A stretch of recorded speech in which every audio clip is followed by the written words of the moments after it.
तरह के सिम्टम्स होते हैं जिससे हम डिटेक्ट कर सकते हैं? क्योंकि इस तरह तो बॉडी में मतलब ब्रेन में कीड़ा चला गया, मान लीजिए मेरे, तो मुझे तो पता ही नहीं है कि यहाँ पे करेक्ट। कुछ है, तो हाउ कैन मतलब जैसे अर्लीस्ट हम कैसे पता करें? जैसे कि मैंने आपको बताया 70% लोगों में मृगी का दौरा होता है।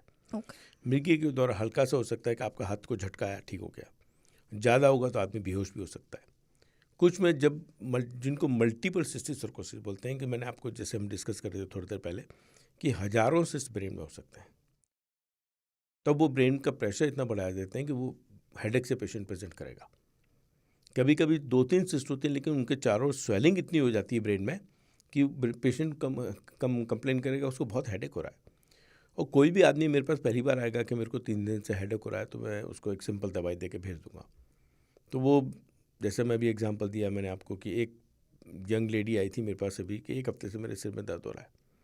उसको सिंपल दवा दिया, वो चली गई। 3 दिन बाद दोबारा ही नहीं, मेरा सिर का दर्द बहुत ज़्यादा बढ़ गया है। तो ऐसे ये अनयूजुअल है कि ये नॉर्मल हेडेक नहीं लग रहा है। तो उनका एमआरआई किया तो उसमें 2 बड़े बड़े सिस्ट थे।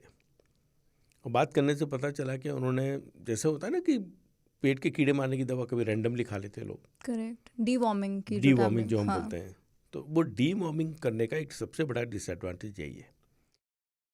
मान लो आपके ब्रेन में वो डॉर्मेंट कीड़ा पड़ा हुआ था, अब आपने वो डीवॉर्मिंग दवा खाई, उससे वो कीड़ा मरने लगा।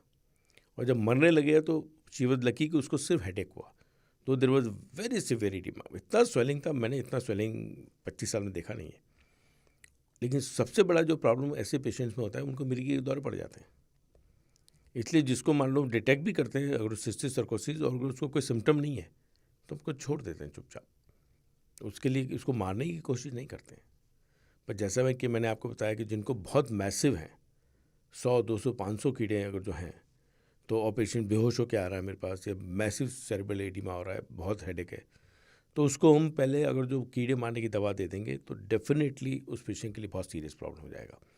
क्योंकि वो सारे कीड़े मरेंगे तो ब्रेन में इतना मैसिव स्वेलिंग होगा कि वो सर्वाइव नहीं करेगा।